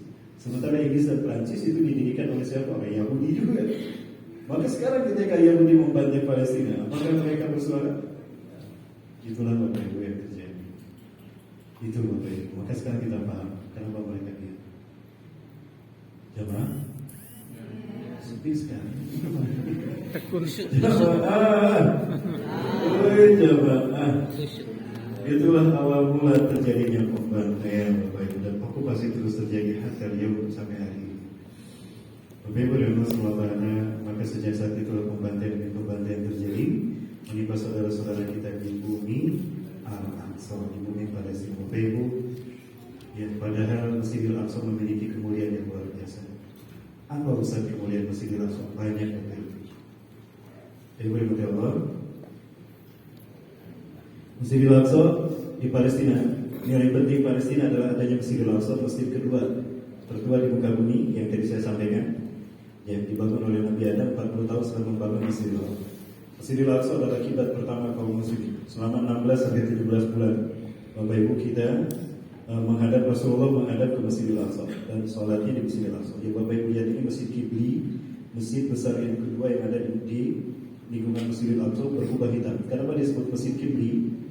Karena disinilah sholat pertama kali menghadap ke Ka'bah setelah turun Al-Baqarah 144. Qad nara taqalluba wajhika fis sama' wa la nuwallika qiblatan tardah fa'aina tuwallu samawati Allah fa wallu wujuhakum satral Masjidil Haram. Masjidil Haram ada di belakang masjid ini. Nah, sholat pertama menghadap ke Ka'bah adalah sholat asar di masjid ini. Maka masjid ini berubah hitam diberi nama Masjid Kibli atau Masjid Kiblat. Di sini ada tangga masuk ke bawah. Itu ada masjid yang sama besarnya. Itu namanya Masjid Al-Aqsa Al-Qadim. Sebelah sini ada lantai dan tangga ke bawah. Itu adalah Masjid Marwani. Terdapat mihrab Siti Maryam dan mihrab Nabi Zakaria. Yang bagus sekali. Ini Masjid Darul yang kuning, dan sebelah sini ada Masjid Buraq di bawah lantai. Bapak Ibu, Baitul Maqdis di Palestina merupakan satu dari 3 masjid yang harus kita ziarahi dengan umrah. Ternyata umrah itu pada 3 masjid, bukan hanya Mekah dan Madinah saja. Hadisnya jelas dari Abu Hurairah radhiyallahu anhu riwayat Imam Bukhari Muslim.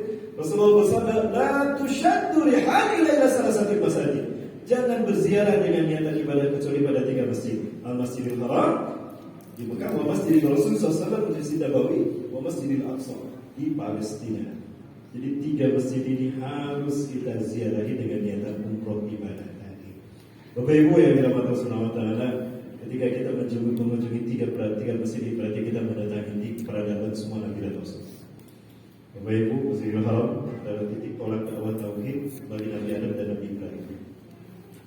Nabi Adam membangun pertama kali dan hancur, didirikan lagi oleh Nabi Ibrahim dan Nabi Ismail. Kemudian Masjid Nabawi adalah titik tolak dakwah tauhid bagi Rasulullah, Nabi dan Rasul terakhir. Lalu Masjidil Aqsa titik tolak dakwah siapa? Titik tolak dakwah di kebangkitan Islam untuk Imam Mahdi. Untuk Imam Mahdi di akhir zaman. Baik, kemudian negeri Palestina adalah negeri yang didoakan untuk selalu mendapatkan berkah. Dari Abdullah bin Umar Rasulullah bersabda, "Allahumma barik lana fi Syamina wa barik lana fi Yamanina." Ya Allah, berkahilah Syam untuk kami dan berkahilah Yaman untuk kami. Najd Saudi Arabia dilewat. Maka sahabat berkata, "Ya Rasulullah, wa fi Najdina aidan, ayu barik lana fi Najdina." Ya Rasul, doakan juga dong Najd agar dapat Allah berkahi juga. Maka berdoa lagi, "Allahumma barik lana fi Syamina wa barik lana fi Yamanina." Ya Allah, berkahilah Syam kami dan berkahilah Yaman kami. Najd dilewat. Najd di sini maksudnya adalah pada Jazirah Arab, bukan Irak. Ada orang mengatakan Najd itu Irak, Ustaz. Betul, Najd dulu masuk ke Irak. Tapi adakah sahabat berpikir Najd itu Irak? Ada sahabat yang berasal dari Irak saat itu? Tidak ada. Berarti lebih kepada Hijaz, Saudi Arabia. Ya. Bumi Bani Sulaim. Maka setelah 2 kali sahabat mengatakan, maka Rasul mengatakan, "Inna fi tahayyul az-zalzal wal fitan fatakhruju fihi qarnu syayatin." Sesungguhnya di Najd akan bermulanya huru-hara, petaka, dan akan munculnya tanduk setan. Nauzubillah min dzalik. Bapak Ibu, ngeri di saat Palestina dibantai, mereka masih sempat melakukan konser musik di Riyadh, Riyadh. Bapak Ibu Saudara, Palestina di akhir zaman akan menjadi bumi riba. Ya, menjadi bumi riba. Apa itu riba? Pertahanan Islam, pertahanan iman di akhir zaman. Maka manusia yang terbaik nanti ada di sini. Rasulullah bersabda, "La tazalu ta'ifatun min ummati zahirina 'ala al-haq, ghalibina 'ala 'aduwwihim." Akan senantiasa ada sekelompok umat yang berada di atas kebenaran, mengalahkan musuh-musuh mereka. La yadurru man khadalahu illa qalilan. Orang-orang yang memusuhi mereka tidak akan mampu menimpakan bahaya terhadap orang-orang beriman dari umatku kecuali sedikit saja. Hatta taquma sa'ah, sampai terjadinya hari kiamat. Ya Rasulullah, ainahum yakun? Di mana mereka berada ya Rasulullah? Maka Rasul menjawab, mereka berada di Baitul Maqdis atau di pelataran Baitul Maqdis. Jadi pasukan perang terbaik adalah mereka yang menyelamatkan iman di Palestina. Ada 3 Bapak Ibu. Pasukan yang akan memimpin kebangkitan Islam, yang akan dikuatkan Imam Mahdi, dan akan dikuatkan dengan turunnya Nabi Isa. Pasukan dari bumi Syam, Ahlus Syam dan Rasulullah SAW. Nanti para malaikat turun melindungi mereka. Yang kedua Ashabul Yusuf, para pembawa panci hitam dari Pulau San. Dan yang ketiga Taiful Mansur. Dari mana? Dari Medan. Amin. Betul nggak dari Medan? Kita lihat nanti di akhir. Masih ada waktu?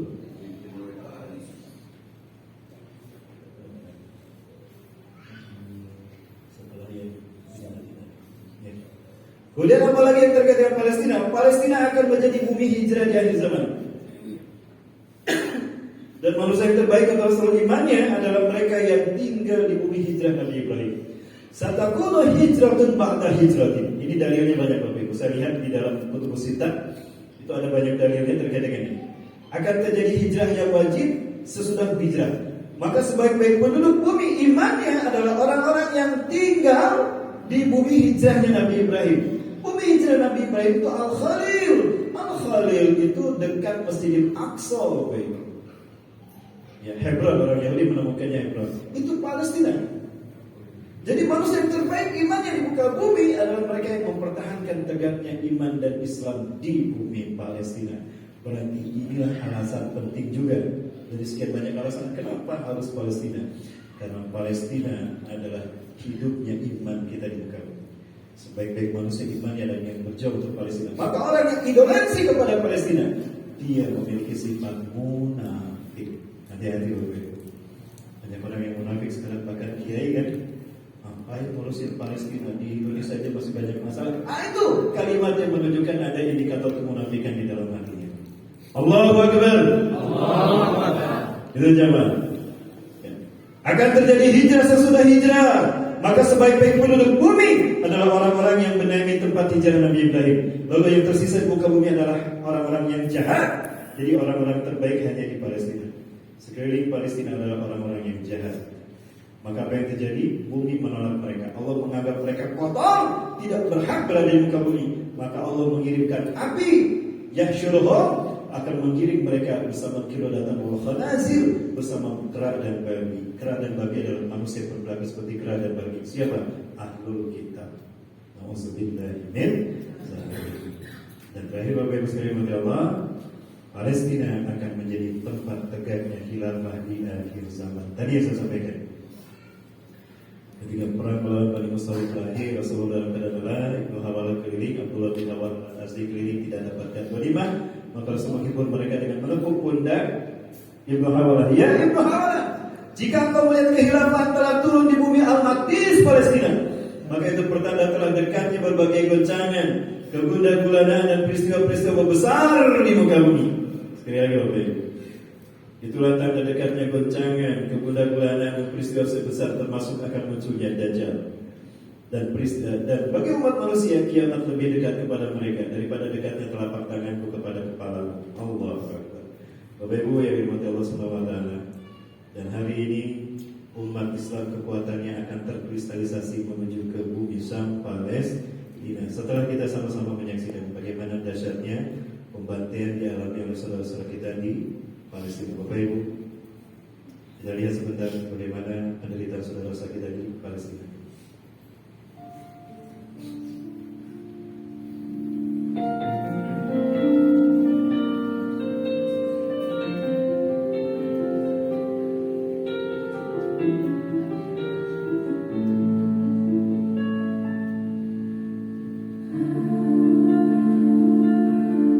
Saudara Hussein, Presiden Muslim paling berani sepanjang masa pernah mengatakan, wahai anakku di Palestina, karena membela negerimu tanah para nabi, dan demi Al-Aqsa aku difitnah oleh raja-raja Arab hingga aku dibiarkan mati di tangan kaum kafir.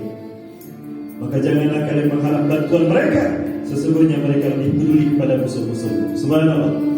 Wahai kaum muslimin Palestina, pertanyaan kalian yang menanyakan kemana orang-orang Aina Arabiyun?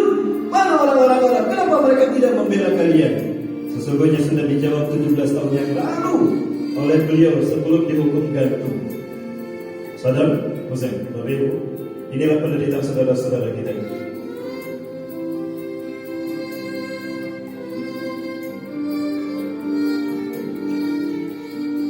Mari kita tetap dengan hati nurani kita dan akal sehat kita. Tidak perlu menjadi seorang muslim untuk tahu siapa teroris yang sesungguhnya di Palestina.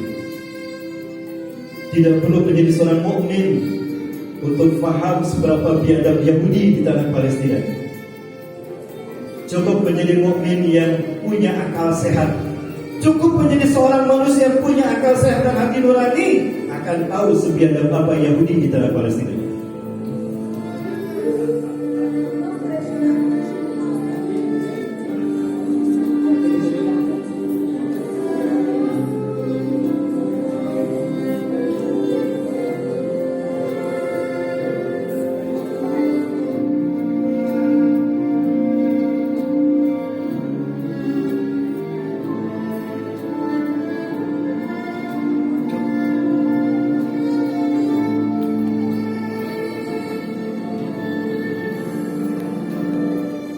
Rasulullah SAW bersabda, "Yushikul umam an tada' alaikum kama tada' al-akalatu ila qasatiha." Aku khawatirkan umat manusia, bangsa-bangsa di dunia akan memangsa kalian seperti hidangan di atas meja disantap oleh para pemangsanya. Amin, kita tidak menyuruh ya Rasulullah. Apakah jumlah kami minoritas ya Rasulullah? Apakah jumlah kami sedikit ya Rasulullah? Sehingga kami dibangsa oleh bangsa-bangsa di dunia. Bal antum yawma idin kathir. Bal antum yawma idin kathir. Jumlah kalian banyak di muka bumi. Kalian mayoritas di muka bumi. Walakinakum ghutha'un ka ghuthai syair. Tapi kalian seperti buih di lautan. Tinggi ombak tsunami menakutkan. Tapi begitu sampai di tepi pantai hilang tanpa jejak. Kalimah di syakil bahar, atau seperti pasir tepi pantai terhampar triliunan miliaran, diambil, diremas hancur berkeping-keping. Itulah kita umat Islam. Karena kita dipecah belah. Inilah buruknya perpecahan umat. Allahu Akbar. Maha benar Allah yang telah berfirman dalam Al-Quran, "Walladzina kafaru ba'duhum awliya'u ba'd. Illa tafalu takun fitnatun fil ardi wa fasadun kabir." Orang-orang kafir satu sama lain mereka bersatu memerangi kalian. Dan hai kalian umat Islam, jika tidak berjamaah bersatu di bawah naungan Quran dan Sunnah, akan terjadi fitnah dan kerusakan yang besar. Apa fitnahnya? Dianggap murahnya nyawa orang Islam. Sudah 17.177 nyawa melayang, 75% anak-anak dan perempuan. Untuk berapa nyawa lagi untuk kita bergerak bersatu memerangi Yahudi, menghentikan gagasan dalam mereka?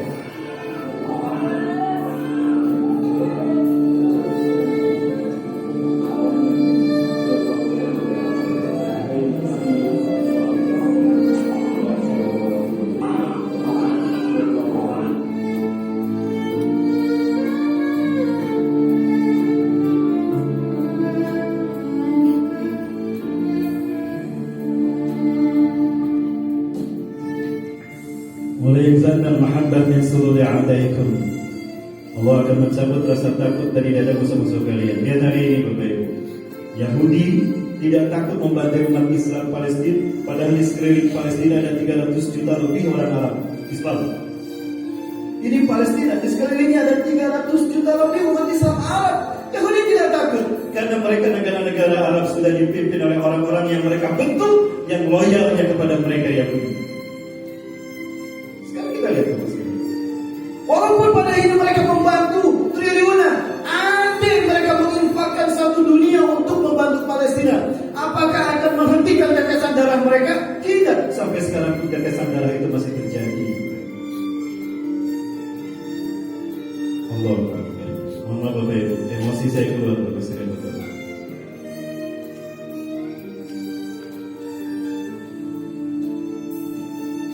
Jadi terakhir kata Rasulullah SAW, "Walayaksifanna fi qulubihim al-wahan." Dan sungguh Allah akan membenamkan penyakit wahan kepada kalian. Hari ini wahan kita umat Islam sudah stadium 5 lebih. Paman wahan ya Rasulullah, apa penyakit wahan itu? Hubbud dunia wa karahiyatul maut. Cinta dunia dan takut mati. Lihatlah umat Islam mereka mayoritas, tapi untuk Palestina saja tidak bisa membantu. Andaikan yang 300 juta bangsa Arab itu kencing bareng-bareng, di Palestina hanya 5-6 juta Yahudi tenggelam dengan air kencing mereka. Inilah buruknya perpecahan. Tapi kita bisa melihat bagaimana hebatnya kesatuan umat Islam. Betapapun minoritas, tapi ketika bersatu di bawah nama Quran dan Sunnah. Hamas itu ada berapa jumlahnya? Hamas berapa jumlahnya? Padahal Yahudi, Zionis Yahudi dibantu Amerika, dibantu Perancis, Kanada, ya, Inggris, tapi tidak bisa mengalahkan Hamas. Begitulah Hamas ketika mereka bersatu. Apalagi kebayang kalau 2,3 miliar umat Islam seluruhnya bergabung, selesai Palestina, Bapak Ibu. Tidak butuh bertahun-tahun. berapa sekarang?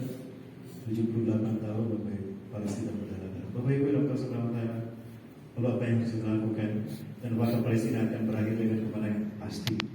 Kapan kemenangan di sana akan terjadi akan kita bahas setelah yang satu ini. Jangan kemana-mana, tetap bersama saya di Masjid Nabi Sallallahu. Nanti kita ingin mendengar beberapa hal dari Kang Rijal. Tapi sebelum Kang Rijal, kami serahkan dulu kepada Ustaz Mufti melaksanakan Pak Tiga. Baik Bapak Ibu yang dirahmati Allah, barangkali Bapak Ibu ada yang berminat untuk memberikan bantuan donasinya Bapak sekalian, mau membantu Palestina Bapak Ibu? Ya, yang jawab sedikit nih Bapak Ibu. Jamaah siap membantu Palestina jamaah? Ini sekali lagi saya perlihatkan dokumentasi. Saya tidak bermaksud tujuh Bapak Ibu. Saya perlihatkan dari tahun ke tahun apa yang sudah kami lakukan. Cahaya Bapak bersinergi dengan beberapa lembaga. Ya, di Sumatera Utara kami berkolaborasi dengan KPMI, pimpinan Ustaz Nur Hussein, Sisisan, pimpinan Ustaz Mujib Senegal. Dan ini donasi Bapak Ibu sekalian, di bersama ini teman saya minta izin Pak Tegan untuk berkeliling mengambil donasinya. Donasikan yang terbaik untuk Palestina Bapak Ibu. Niatkan ini untuk saudara-saudara kita, tapi juga siapkan ya, Bapak Ibu punya hajat ya Allah. Mudah-mudahan donasi ini bisa membuat wasilah Allah menyembuhkan penyakitku, penyakit orang tuaku. Mudah-mudahan dengan donasi ini aku menjadi seorang ya Allah, cita-citaku terwujud. Silakan. Itu Rasulullah mengatakan demikian. Silakan.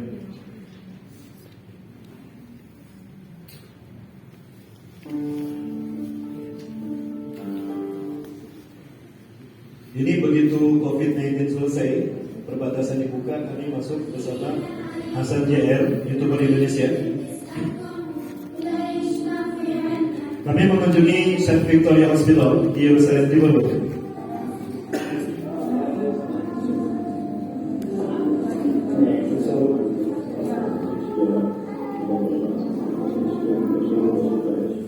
Kami mengunjungi beberapa pasien dari anak-anak karena banyak anak-anak yang gagal ginjal Bapak Ibu.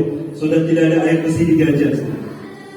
Air kotoran itu didaur ulang kembali, maka banyak yang gagal ginjal anak-anak ini. Mereka harus melalui hemodialisis, ya cuci ginjal, cuci darah.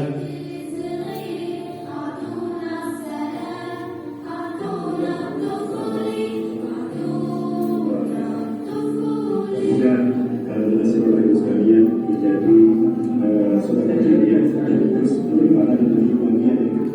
Kemudian ketika kami tidak bisa memasuki Gaza, maka kami telepon guru-guru kami. Ini contohnya, alhamdulillah dari Sumatera Utara, ini baru Sumatera Utara yang kami bikinkan karena ini permintaan dari rakyat Sumatera Utara. Terbuat seperti ini.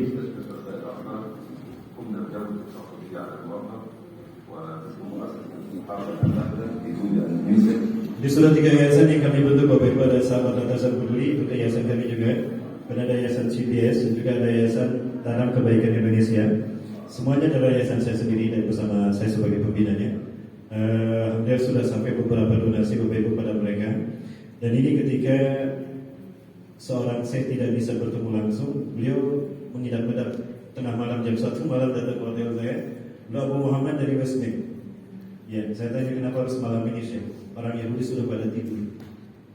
Ya, tentara lagi kosong, maka saya datang. Beliau telepon saya karena saya mau titip untuk saudara-saudara kami yang ada di tepi barat, di Jenny, terutama yang mereka di penjara. Keluarga mereka sudah tidak bisa makan oleh saya. Alhamdulillah. Kemudian ada kerusakan Masjidil Aqsa, betapapun Masjidil Aqsa sudah di-cover oleh Jordania, oleh Bani Hashim, tapi kami minta izin untuk ikut memperbaiki beberapa yang rusak karena bom yang menghancurkan beberapa pilar di Masjidil Aqsa. Kami juga ingin mendapatkan sedekah jariah, pahala jariah. Kami dititipkan kepada Syekh Umar, tapi Syekh Umar tidak ada. Saya telepon beliau via telepon voice call, kemudian beliau mengutus Bapak ini untuk menerima donasi. Kami serahkan dalam bentuk euro, dolar, dan pound sterling. termasuk apa yang dimiliki ada emas juga Bapak Ibu. Sebelum kami pulang, kami mampir dulu ke Syekh Ali Al-Abbasi. Beliau adalah ketua Rabitul Ulama Palestina, beliau guru saya. Dari beliau lah saya belajar tentang Palestina Bapak Ibu. Dan ini Agustus kemarin kami kirimkan sisa dari donasi yang ada untuk penggembira anak-anak di Hari Kemerdekaan NKRI Bapak Ibu.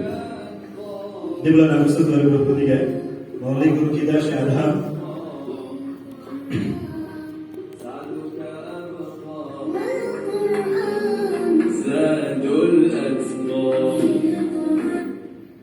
ini donasi dokumentasinya. Kemudian alhamdulillah begitu kemarin perbatasan Rafah dibuka, donasi mulai masuk Bapak Ibu. Alhamdulillah ini donasi pertama kami yang sampai ke tangan saudara-saudara kita di pengungsian Gaza ketika pembantaian 7 Oktober.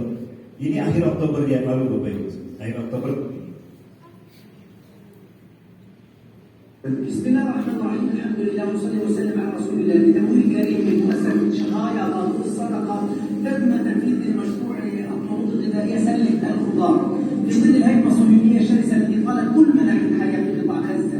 كل الشكر والتقدير لمؤسسة شهايا غاضب الصدقة على دعمهم ومساندتهم ومواصلتهم لغزة. لسه بارك الله فيكم وجزاكم الله خيرا. Tidak ada pabrik roti yang bisa beroperasi, jadi mereka tidak bisa mengolah roti. Maka yang diberikan adalah beberapa sayuran dan buah-buahan serta umbi-umbian yang bisa direbus dengan kayu bakar.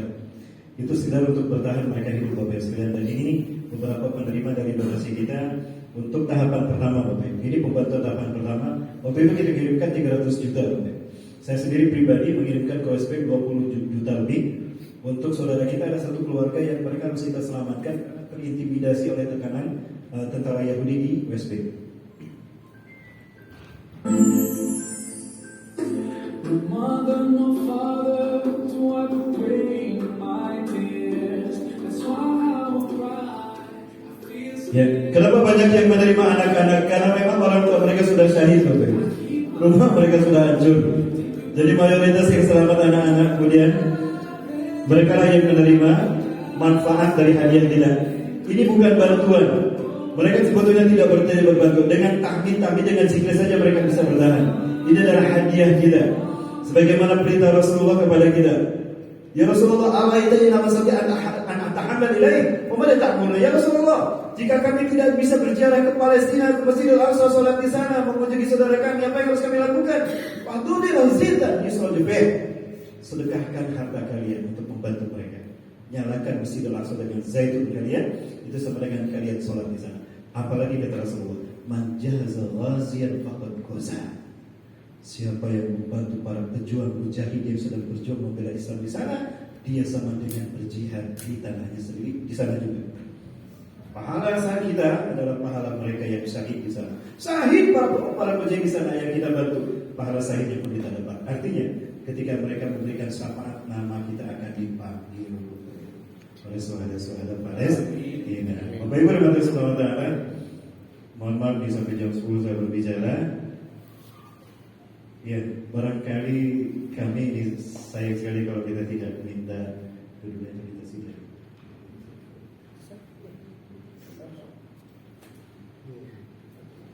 Pada Abang dari Rijal barangkali bisa menyampaikan sesuatu tanggapan untuk kami, terutama untuk para pemuda di sini. Silakan dengan hormat yang diberikan waktu kepada beliau.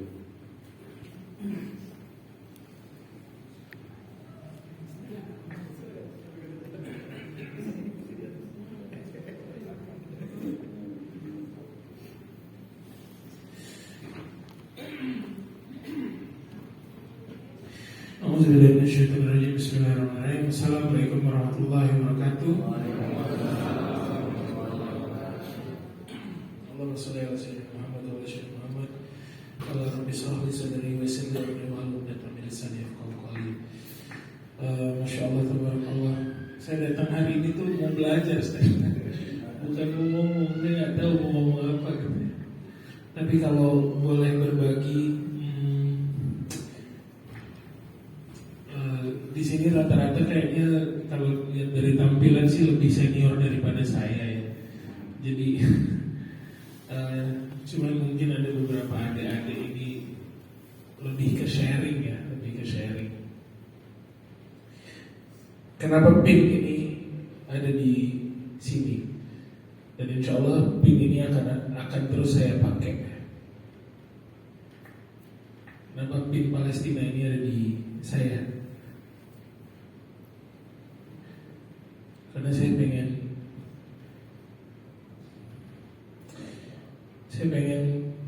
Allah melihat saya sama kayak semutnya Nabi Ibrahim. Semut Nabi Ibrahim pada saat Nabi Ibrahim dibakar sama Namrud. Semut itu bawa air untuk memadamkan api yang membakar Nabi Ibrahim. Lalu ada kisahnya itu ada dua binatang yang lain, ada burung sama ada cicak, tapi saya ambil yang cicak. Cicak itu ngetawain semut, terus dibilang air yang kamu bawa gak akan mungkin memadamkan api yang membakar Nabi Ibrahim. Terus si cicak tuh niupin apinya buat semakin besar. Semut pun bilang sebenarnya apa yang kau lakukan juga gak akan menambah besar api itu, cuman semut bilang walaupun air yang saya bawa ini gak akan bisa memadamkan api yang sedang membakar Nabi Ibrahim, tapi saya mau kasih lihat sama Allah keberpihakan saya ada di mana. Pin ini kayaknya kecil banget, nggak ada artinya gitu. Tapi saya diberitahu sama guru-guru saya juga bahwa Allah titipkan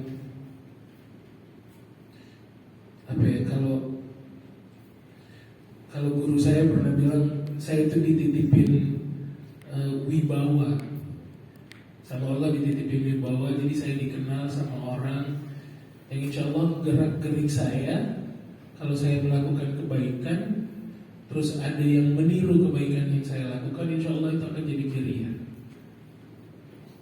jadi contoh yang baik. Hadisnya tuh kalau nggak salah nanti saya ikut yang lebih ini, tapi maksudnya saya pernah mendengar bahwa Rasulullah SAW pernah berkata siapa yang menunjukkan kebaikan, insya Allah dia akan mendapatkan kebaikan yang sama dan enggak dikurangi sedikit pun. Jadi karena saya dititipin sama Allah wibawa dalam artian saya dikenal sama banyak orang, saya pakai ini untuk mencoba ikut membesarkan nama Allah, membesarkan agama Allah. Dan kenapa saya pakai pin Palestina ini di sini? Saya mau kasih lihat sama Allah, ya Allah,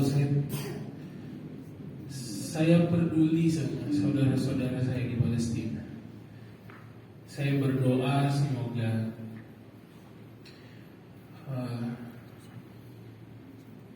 kemerdekaan itu segera mereka dapatkan dan tidak ada lagi pembantaian warga sipil.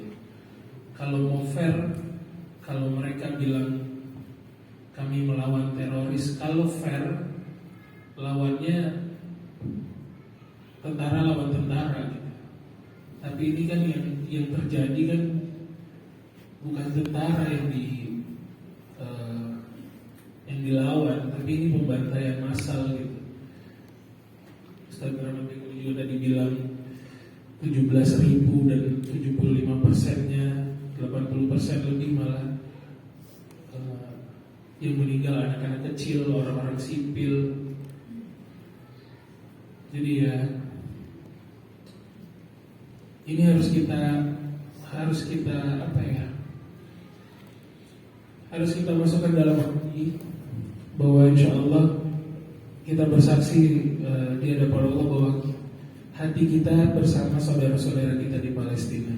Kalau kita punya rezeki yang lebih, kalau saya bilangnya bukan donasi, tapi ini bentuk tanda cinta kepada saudara-saudara kita di sana. Kalau kita punya rezeki lebih, kalau ada yang main sosial media, kalau ibu-ibu kan biasanya lebih ke Facebook ya. Kalau ibu-ibu itu kan ranahnya di Facebook biasanya. Pakai sosial medianya untuk menyuarakan kebenaran. Karena yang terjadi di luar sana kebenaran itu ditutupi. Ada adik-adik juga yang main sosial media, bapak-bapak semua segala macam. Kalau punya sosial media, suarakanlah suara yang benar gitu. Apa yang terjadi sesungguhnya di sana? Berapa banyak setiap harinya anak kecil lagi yang jadi korban, anak kecil lagi yang jadi korban. Kita tanya sama hati nurani kita bahwa beneran ini ngelawannya teroris gitu.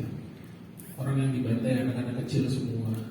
Ya masa labeling teroris itu diberikan kepada anak-anak ada yang tadi kita lihat videonya, umurnya baru berapa bulan gitu. Nggak akan mungkin teroris itu anak berapa bulan tuh udah teroris tuh nggak akan mungkin. Nggak akan mungkin. Jadi yang ingin saya sampaikan, saya berbagi ke jamaah semuanya, kalau punya sosial media, suarakan yang paling benar, suarakan kebenaran di sosial medianya masing-masing. Kalau punya rezeki yang lebih, kasih tanda cinta kita untuk saudara-saudara kita di Palestina. Punya uang 1.000, 2.000, 1 juta, 5 juta. Guru saya pernah bilang bukan soal angka sebenarnya. Karena kadang 5.000 yang menurut kita kecil, tapi kalau misalnya nih maaf ada tukang becak gitu misalnya yang pendapatannya sehari cuma 10.000 tapi dia ngasih 5.000, itu udah setengah hartanya dia. Jadi bukan soal nominal tapi soal ketulusan kita untuk ngasih. Dan ngasih ini bentuknya bukan donasi, bukan apa ya Ustaz ya? Bukan donasi gitu ya kayaknya Ustaz ya. Bukan sumbangan gitu, kayaknya lebih ke ini tanda cinta kita, tanda kita peduli gitu. Karena kemarin saya sempat ketemu Bang Onim Ustaz. Lalu Bang Onim itu cerita, ini Masya Allah tabarakallah ya. Saya dapat ceritanya gini. Ada tanda cinta dan nih ke orang-orang di Gaza gitu. Misalnya mereka dapat uang 1 juta, ini misalnya Bang Onim cerita waktu itu dapat 1 juta. Yang mereka ambil bukan 1 juta. Mereka ambil 400 atau 500. 500-nya digeser ke saudara-saudara di Syria, di tempat-tempat lain gitu. Itu yang bikin saya kayak, ya Allah, mereka tuh butuh gitu. Tapi akhlak yang luar biasa itu ya guru-guru kita juga banyak yang bilang bahwa di dada mereka itu ada Al-Quran, jadi mereka juga anak kecil juga gak akan takut ketemu IDF juga mereka santai-santai aja gitu. Bahkan bisa saya barusan lihat juga ada video yang juga saya repost di sosial media saya. Anak kecil umur 7-8 tahun awalnya diejek sama tentara IDF, dia cuma lu ngapain, ini tanah gue, ini hak gue. Anak kecil udah bisa berani ngomong gitu. Kalau bukan karena Quran di dalam dadanya sih, saya nggak yakin bisa begitu. Jadi kalau kita punya masalah, ini yang saya sering bilang karena saya audiensnya tuh anak-anak muda ya biasanya, yang perkara terberat dalam hidupnya adalah patah hati. Jadi saya sering bilang sama audiens saya tuh kalau sebaiknya kita memperbaiki lagi pola bersyukurnya kita, karena kalau kita di sini masalah terbesarnya cuma karena kayak patah hati, susah makan besok mau makan apa ya. Tapi kalau saudara-saudara kita di sana kan besok hidup apa enggak ya. Masalahnya lebih beyond gitu, udah lebih dari cuma sekedar besok makan apa enggak, tapi besok masih hidup atau enggak. Jadi ya ini sharing saya ke semua jamaah, kalau punya sosial media suarakan yang benar di sosial medianya kita. Kalau punya rezeki lebih, kasih tanda cinta yang terbaik untuk saudara-saudara kita di Palestina. Dan satu lagi, kalau tidak punya semuanya, minimal kita doakan saudara-saudara kita di sana semoga tidak terjadi lagi pembantaian massal, tidak terjadi lagi genosida.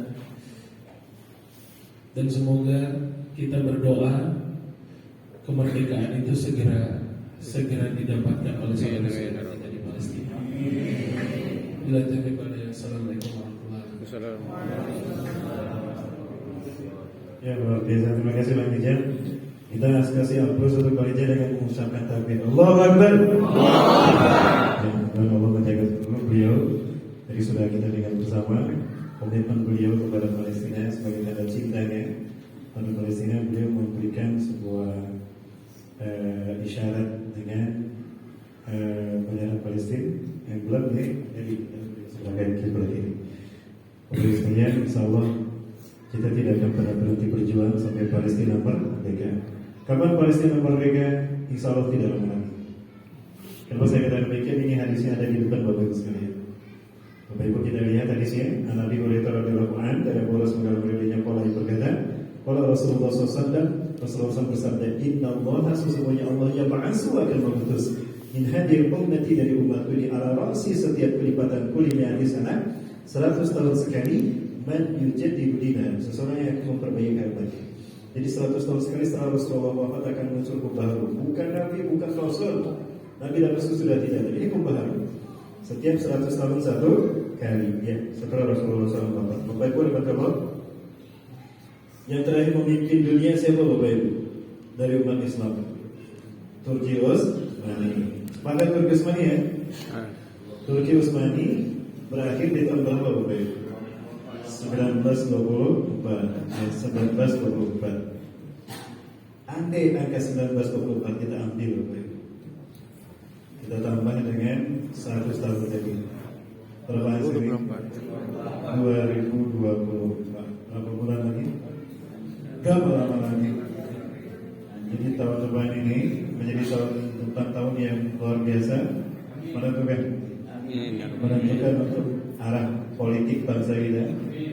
Yang kedua menentukan titik tolak kebangkitan Islam Bapak Ibu. Pertanyaan saya, siapakah yang akan memimpin? Tentu jawabannya sudah pasti tadi, Mujahid. Sampai-sampai Rasulullah mengatakan begini, 5 menit lagi. Oh, masih bersama saya? Masih. Sudah berapa yang mentabir? Ini udah mulai kosong nih Pak. Laulam yabqa minad dunya ila yaumil. Andai tidak tersisa dari dunia ini kecuali hanya satu hari. Andai ini hari terakhir besok kiamat. Apa kata Rasulullah SAW? La tawallahu dhalikal yawm. Pakai lam taukid. Allah akan memanjangkan hari itu hatta yubasa bi rajulin min ahli baiti, sehingga Allah mengutus seorang laki-laki dari keturunanku, dari Al-Hasan, bukan dari Al-Husain. Dari Al-Hasan. Yuwati ismi. Namanya serupa dengan serupa dengan namaku. Siapa namanya? Muhammad. Wa ismi, nama ayahnya sama dengan nama ayahku, Abdullah. Jadi kemungkinan besar namanya Muhammad bin Abdullah. Yamlal arda qistan wa 'adlan. Beliau akan memenuhi bumi ini dengan kesejahteraan, pemerataan dan keadilan. Kama muliat zulman wa jawran, sebagaimana sebelumnya penuh dengan kezaliman dan pembantaian, kejahatan dan terorisme di mana-mana. Bagaimana Rasulullah Ta'ala? Ya, maka saya yakin beliau hari ini sudah ada. Ya, mengaitkannya dengan Raja Salman akan muncul kembali. Sosok yang ketiga dulu ada Salahuddin Al-Ayyubi, dan dulu juga ada Muhammad Al-Fatih yang pernah memimpin dunia. Insya Allah yang berikutnya akan ada 3 pasukan. Pasukan yang pertama adalah pasukan dari bumi Syam.